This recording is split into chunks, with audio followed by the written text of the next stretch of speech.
नमस्कार दोस्तों।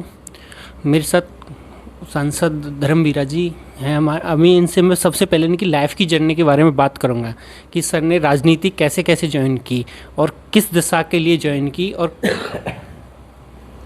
देखिए, मैं पंजाब से पटियाला से सांसद हूँ, तो दूसरी बार चुन के आया हूँ। तो मेरा बचपन गांव में बीता है। गांव से मैंने शिक्षा हासिल की। जो जितनी संवेदनाएं गांव के साथ, गांव की ज़िंदगी के साथ, गरीबी, बीमारी ऑलमोस्ट, और वो जो पछड़ापन था, वो सभी संवेदनाएं लेकर मैं मेडिकल कॉलेज गया, कॉलेज की शिक्षा में गया और डॉक्टर बनने की प्रक्रिया में शामिल हुआ। तो वो सभी संवेदनाएं साथ चली और 70s का दौर था। दुनिया में बहुत उथल पुथल थी।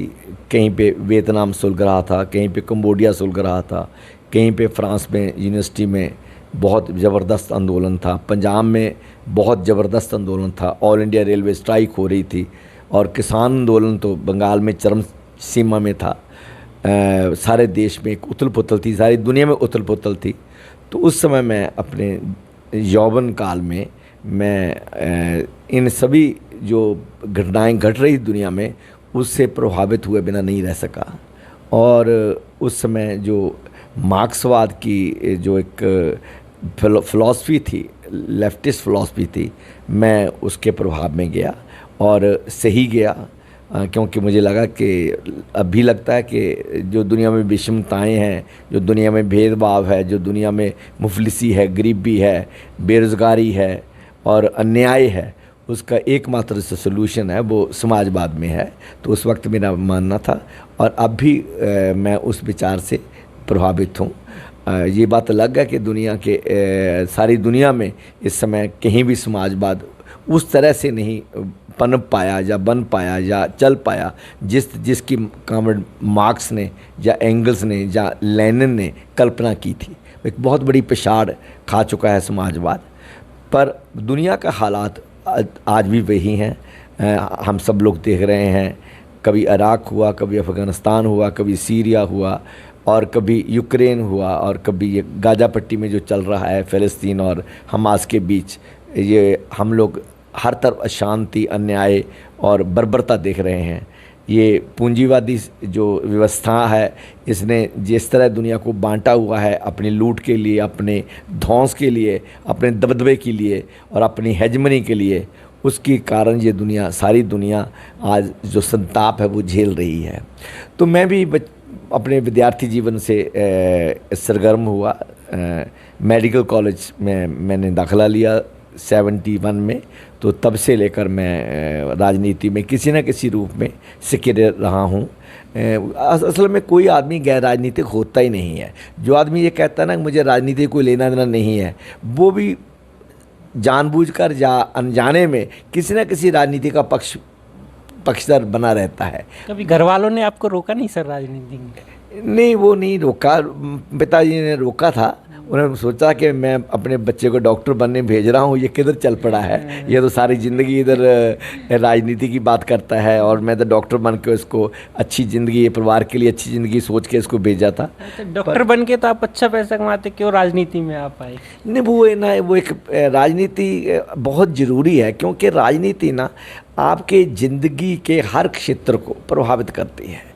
आपका बचपन कैसा होगा, आपकी जवानी कैसी होगी, आपकी शिक्षा, आपकी सेहत, आपका रोजगार, आपका बुढ़ापा कैसा होगा, आपकी ज़िंदगी क्या होगी, ये सब राजनीति तय करती है। आदमी तय नहीं करता, आप नहीं तय करते, मैं नहीं तय करता, खुद नहीं तय करता, समाज तय करता है। और समाज में जो राजनीति है वो तय करती है कि वो राजनीति किस तरह की है, वो आपके जीवन को हर पक्ष को प्रभावित करती है। तो फिर वो विद्यार्थी जीवन में ही मैं इस तरफ मेरा झुकाव था। और मैं आपको ये जानकर ताज्जुब होगा कि आज से करीब 50 साल पहले मेरी पहली जेल यात्रा एमरजेंसी के दौरान मुझे पकड़ा गया। मैं कुछ महीने जेल में रहा। जेल से छूटकर मैंने फिर वो अपनी MBBS की डिग्री हासिल किया और फिर मैं समाज सेवा में और साथ ही साथ राजनीतिक सरगर्मियों में जुट गया। सबसे पहले मैंने एसोसिएशन फॉर डेमोक्रेटिक राइट्स, जैसे हनन हुआ था लोगों के आज़ादियों का, संवैधानिक अधिकारों का इमरजेंसी के दौरान ऐसी घटना दोबारा घटित ना हो, सरकार को ये ऐसा फिर कदम ना, ऐसा घातक कदम ना उठाए, उसके लिए मैंने पंजाब के बुद्धिजीवियों को संगठित किया, AFDR association for democratic rights बनाई, तो उसका मैं उसका जनरल सेक्रेटरी रहा। फिर मैंने दलितों के जो साथ अन्याय होता था, औरतों के साथ अन्याय होता था, पंजाब में जो किसानों के साथ अन्याय होता था, विद्यार्थियों के साथ, नौजवानों के साथ जो उनको अधिकारों की लड़ाइयाँ होती थी, मैं उसमें हमेशा शामिल रहा हूँ और मैं सरगर्म भूमिका रहा हूँ। पंजाब में तो सर नशा का बहुत, हाँ, नशा बहुत ज़्यादा है। वो उसके कारण है कि पंजाब में जब से इन्होंने NDPS एक्ट लगाकर जो पंजाब के रवायती नशे थे, ओपियम एंड ओपियम हस्क यानी अफीम और पोस्त, उनको अपराधी घोषित कर दिया। जो यूज़ करने वाले थे, जो नशाग्रस्त लोग थे, उनको अपराधी घोषित कर दिया। उसके बाद पंजाब में इनका सेवन तो कम हुआ एक दौर में, पर साथ ही साथ जो मेडिकल नशे थे वो प्रचलित हो गए।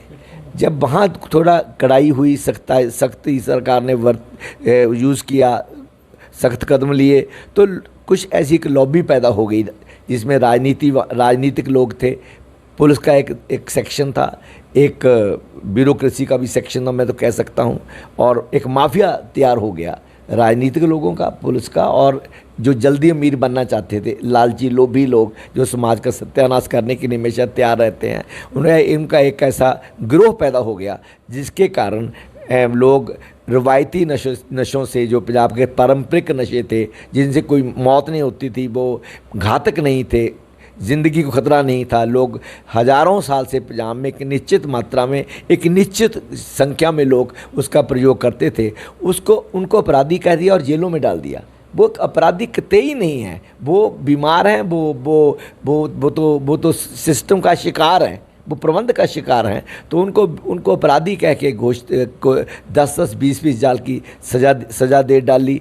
आज भी हज़ारों लोग पंजाब में, 25,000 के करीब लोग जेलों में सड़ रहे हैं, सिर्फ एक जो आम जो रिक्रिएशन के सब्सटेंसेस हैं, जो मौज मस्ती के लिए, सहज महसूस करने के लिए, थोड़ा आराम लेने के लिए, अच्छी नींद लेने के लिए, सुबह काम पे जाना है उसके लिए, अपने थोड़ा रिलैक्सेशन के लिए जो लोग यूज़ करते हैं, उन पे जब से बैन लगा है तब से ये घातक नशे, पहले मेडिकल, फिर सिंथेटिक, और उसके बाद केमिकल नशे जैसे फेंटानिल है, जो कहते हैं ना, टीका आधा अंदर लगाया तो वह आदमी वहीं ढेर हो गया, मर गया, वो नशे माफिया लेके आ गया। और यहाँ मैं कहना चाहता हूँ कि जो नशे का ये व्यापार है, ये इतना बड़ा है, इतना अरबों खरबों रुपए में है। जो नशा यूज़ करता है यूज़र, वो प्रमोटर नहीं है, वो नहीं बेचता। प्रमोटर नशा बेचता कौन है? जिसका मुनाफा है, उसका इंटरेस्ट है कि घर घर, गली गली, कूचे कूचे, हर शहर, हर गांव में, हर स्कूल, हर कॉलेज में नशा बिके ताकि उसका कारोबार बढ़े।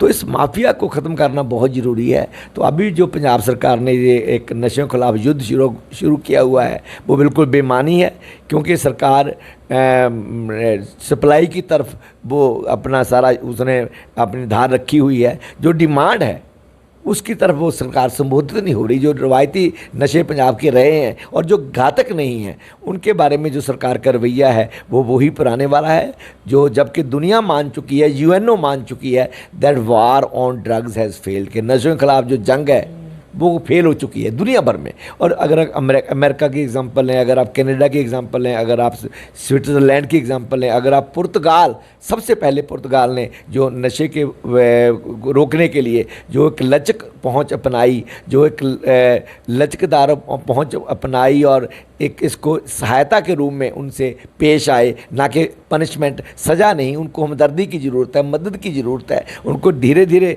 नशों से मुक्त करने की ज़रूरत है। जब से उन्होंने ये पहुंच शुरू की तो आज पुर्तगाल सारे यूरोप का सबसे ज़्यादा नशा मुक्त देश है। नशे की समस्या नहीं है, नशा कम लोग यूज़ करते हैं। नशे के साथ जो बीमारियां आती थी, एड्स हुआ, HIV, SCV या और बीमारियां, वो कम हो गई। नशे के साथ जो क्राइम जुड़ा था वो कम हो गया। सर, भगवंत मान सरकार तो नशे के खिलाफ घर घर बुलडोजर सब कुछ, ये मोदी, ये योगी नुमा जो एक्शन है, ये सिर्फ सिंबॉलिक है। प्रतीकात्मक हैं, इनका कोई मतलब नहीं है, सिर्फ ये अपनी पैंठ बनाने के लिए ये कर रहे हैं। इससे नशा माफिया, ये किसी बड़े माफिया के जिनको सरकार को नज़रों में है, उनका घर तोड़ के दिखाई। ये गरीब जो छोटे छोटे जो लोग हैं जो अपना नशा करते हैं, जब थोड़े छोटे पैडलर हैं, उन पे ये एक्शन हो रहा है और ये सिर्फ ये सिंबॉलिक है, इसका नशे को ख़त्म करने से कोई लेना देना नहीं है। सर मेरा दूसरा सवाल बक बिल पास हो गया सर, सदन में आपने खूब ऑब्जेक्शन उठाया, लेकिन इसको है ना अभी तक लोग समझ नहीं पा रहे हैं कि आप उसको एक बार समझा सकते हो कि वो जो मुसलमान लोग हैं उनके कैसे खिलाफ है बिल? देखो, हर धर्म की अपनी परंपराएं हैं, अपने धार्मिक रीति रिवाज हैं, अपने धार्मिक अनुष्ठान हैं, अपने धार्मिक उनकी इंस्टीट्यूशंस हैं। उनको कैसे मैनेज करना है, हमारा संविधान उसकी आज्ञा देता है और हमारा संविधान धर्मनिरपेक्ष चरित्र का है। तो इसमें हिंदू मंदिरों के पास भी लाखों एकड़ ज़मीन है। अभी मैं सुन रहा था कि 10 लाख एकड़ ज़मीन आंध्रा, तमिलनाडु और केरल और कर्नाटका में मठों के पास है। वहाँ तो सरकार का ध्यान नहीं जाता कि उनका भी मैनेजमेंट ऐसे किया जाए, उनमें दखल दिया जाए, तो उनमें कोई दखल नहीं है। और वहाँ जो उनकी कमेटियाँ हैं, उनमें कोई गैर हिंदू उनका मेंबर नहीं बन सकता, उसके प्रबंधन में वो नहीं आ सकता, सिर्फ हिंदू उसका प्रबंधन करते हैं। तो मुसलमान हमारे देश की जो ये जनसंख्या है, जो हमारी एक माइनॉरिटी है, इसको टारगेट किया जा रहा है। चाहे वो नमाज का मामला हो कि आप गली में नहीं पढ़ सकते, छत पे भी नमाज नहीं पढ़ सकते, चाहे वो पहले मॉब लिंचिंग तक बात गई है, पहले वो उससे पहले वो कितने मैं गिना सकता हूँ सैकड़ों लोगों को जिस तरह इन्होंने प्रताड़ित किया है मुसलमान भाइयों को, और जिस तरह उनके बंदिशें लगाई, जैसे CAA, NCR, NPR और NRC, जो उसके ज़रिए उनकी नागरिकता को शक्की बनाने की कोशिश की गई और एक बड़ा ज़बरदस्त आंदोलन देश भर में चला। और जिस तरह उनके अधिकारों का हनन हो रहा है, धार्मिक अधिकारों का और उनका सामाजिक अधिकारों का जो हनन हो रहा है, जो ये मोदी योगी साहब जो ये नित नए फरमान जारी करते हैं, कभी तो संभल में और हर वहाँ गड़बड़ की जाती है और हर मस्जिद के नीचे मंदिर ढूंढा जाने लगा है। और जहाँ तक के जो उनके कारोबार हैं, वहाँ भी ये तख्तियाँ लगाने की बात हो रही है कि आप लिखिए कि किसकी दुकान है, ताकि उनको चिन्हित किया जा सके। कल को अगर कोई उनके कोई मतलब उनको टारगेट किया जा सके, उनको चिन्हित करने की कोशिश की जा रही है, जो कि संविधान के खिलाफ है, जो हमारे देश का जो बहुलता वाला चरित्र है, जो प्लूरलिस्टिक नेचर है, उसके खिलाफ है। मैं इसका बिल्कुल हमारी पार्टी विरोध करती है और मैं भी इसका सख्त विरोध करता हूँ। और हमने खूब विपक्ष में रहकर आवाज़ उठाई है, हमने नहीं उठाई, सभी पार्टियों ने जो विपक्ष की हैं, TMC है, DMK है, RJD है, सभी ने लोकसभा राज्यसभा में इसके खिलाफ आवाज़ बुलंद की है और सरकार से इस बिल को निरस्त करने की मांग की है। सर अभी सुप्रीम कोर्ट, हाई कोर्ट सभी जगह याचिका लग गई हैं इस बिल के खिलाफ, तो आगे का क्या कार्रवाई होगी आपकी सरकार की तरफ से? देखो, हम लोग तो एक तो आज हमने याचिका डाली है सुप्रीम कोर्ट में और अलग अलग हाई कोर्ट में, और भी लोगों ने डाली है और पार्टियां भी डालेंगी। सुप्रीम कोर्ट को इस मामले में मेरा ख्याल है कि संविधान की रक्षा करनी चाहिए और मुसलमान भाइयों के जो संवैधानिक अधिकार हैं, धार्मिक अधिकार हैं, उनकी रक्षा करनी चाहिए। उन पर जिस तरह शिकंजा कसा जा रहा है, उनको सारे समाज से तोड़ा जा रहा है, समाज को बांटा जा रहा है, धर्म के नाम पर जो ध्रुवीकरण हो रहा है, जो एक धर्म के नाम की राजनीति लगातार 10 साल से हो रही है और दिन पर दिन ये धार्मिक जो एक धार्मिक भाईचारों में जो दरार पैदा की जा रही है, जो वातावरण को, सामाजिक राजनीतिक वातावरण को जो जहरीला बनाया जा रहा है, उसके खिलाफ सारे समाज को और ख़ास करके हिंदुओं को बड़े सतर्क रहने की ज़रूरत है। क्योंकि देश के जो दूसरे मुद्दे हैं, गरीबी है, महंगाई है, बेरोज़गारी है और अंतों बीमारी है सारे देश में, और हम बहुत दुनिया के जो मापदंड है विकास के, हमारा देश पिछले 10-12 देशों में आता है। सब सहारन अफ्रीका से भी हमारा देश पीछे आता है, जो उन देशों में हमारी गिनती होने लगी है। तो उन सभी को भूलकर ये लोगों को जो धर्म की जो ये धर्मोन्माद पैदा कर रहे हैं, धर्म के नाम पे लोगों को ये उकसा रहे हैं, ये बहुत ख़तरनाक है। मुसलमानों के लिए नहीं, क्रिश्चियनों के लिए नहीं, हिंदुओं के लिए भी बहुत ख़तरनाक है, क्योंकि उनकी ज़िंदगी की बुनियादी समस्याएँ हैं, शिक्षा है, सेहत है, रोज़गार है, बचपन है, बुढ़ापा रहा है, वो सब कुछ उसको बुलाया जा रहा है और उनको सिर्फ हिंदू मुस्लिम करके या पाकिस्तान करके उनको उनके धार्मिक भावनाएं भड़काकर वोट बैंक में तब्दील किया जा रहा है।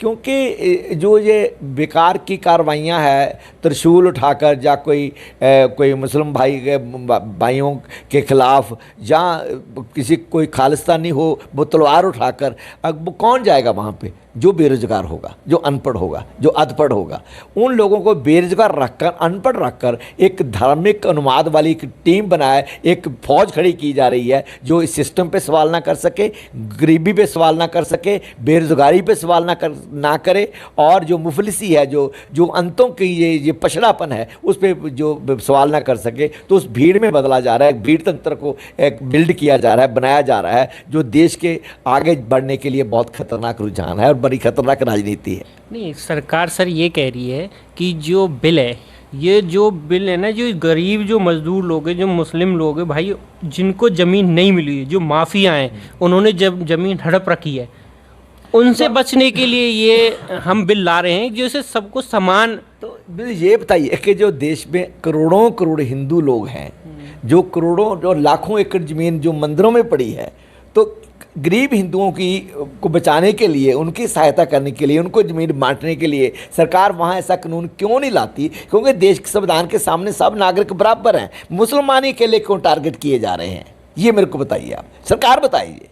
क्या हिंदू बहुत अमीर हैं, उनकी ज़िंदगी बहुत आसान है, वो उनमें अनपढ़ता जहालत नहीं है, बेरोजगारी नहीं है, वो भूखे नहीं मर रहे? हमने देखा कि कोविड के दौरान कैसे हजारों लाखों यूपी बिहार के हिंदू पंजाब से नंगे पाँव चलकर, पाँव में इतने छाले पड़ गए थे, उनके पाँव में फफोले हो गए थे, तो वो कैसे वो नंगे पाँव, खून उनके पाँव से गिर रहा था, तो कैसे अपने देश पहुँचे हैं? वो क्या किया सरकार ने उनके लिए? सो हिंदू भी उसी सिस्टम का शिकार है जिसका मुसलमान है, पर अपनी राजनीतिक स्वार्थों के लिए, राजनीतिक रोटियां सेकने के लिए ये लोग हिंदू मुस्लिम का सवाल खड़ा कर रहे हैं। जो बदकिस्मती है इस देश की, बदकिस्मती है राजनीति की, बदकिस्मती है हमारे भविष्य की, और जिसको हमें सबको सतर्क रहना चाहिए। अब मेरा लास्ट एक सवाल है सर, क्या इस बिल के खिलाफ सभी आप जो पार्टी हैं, विपक्षी पार्टी, एक साथ मिलकर खड़ी होकर लड़ेंगी? बिल्कुल लड़ेंगे। ये अगर किसी भी अल्पसंख्यक वर्ग का अधिकारों का हनन होगा तो एक राजनीतिक व्यक्ति होने के नाते, एक धर्मनिरपेक्ष व्यक्ति होने के नाते, एक विज्ञान का विद्यार्थी होने के नाते और 21वीं सदी का नागरिक होने के नाते मैं और मेरी पार्टी इस बिल का हर जगह, हर तरह से विरोध दबी नहीं हुई है। सरकार इतनी असंवेदनशील है कि मैंने भारत के राजनीतिक इतिहास में इतनी असंवेदनशील सरकार कभी नहीं देखी। 700 किसान मर गए बॉर्डर पे आके, उनसे मोदी साहब को बात करने का समय नहीं मिला। पर एक बात कमाल की है कि जो कहते थे कि मोदी जो करते हैं, वो जो कर दिया वो उस पीछे नहीं मुड़ते, उनको वापस मुड़ना पड़ा। तो वो जो कहते हैं किसानों के फ़ायदे के लिए है, अब ये कह रहे हैं मुसलमानों के फ़ायदे के लिए है। ये सब भ्रम है। जो जब भी ये लोक विरोधी को बिल लेके आते हैं जो किसी वर्ग के विरोध में होता है, तो कहते यही है कि ये किसानों के फ़ायदे में है। ये किसानों को समझ नहीं आया। अब ये मुसलमानों को फ़ायदे में है, मुसलमानों को समझ नहीं आया। तो ये सब बहाने हैं। ये और असल मकसद आप देखिए कि संवेदनशीलता की हद है। किसान मर गए, कोई संसद में एक प्रस्ताव तक नहीं लाए उनकी शहादत पे। और हमारी पहलवान बेटियां जो ओलंपिक्स, वो किस तरह उनको घसीटा गया, उनको बेइज्जत किया गया, वो धरने पे बैठी रही। और बृजभूषण शरण सिंह जो इनके एमपी हैं, जिन पे वो सभी इल्ज़ाम थे शारीरिक शोषण के, उसका कुछ नहीं किया। और जिस एक बगड़ैल बेटे ने, एक मंत्री के ने किसानों पे ट्रैक्टर कार चढ़ा के किसान शहीद किए, उनको कुछ नहीं कहा। मणिपुर में कैसे औरतों का नंगे करके जुलूस निकाला, इतनी असंवेदनशील सरकार मैंने ज़िंदगी में कभी नहीं देखी। और ना ही किसी देश को इतनी संवेदनशील सरकार कभी मिलनी चाहिए। बहुत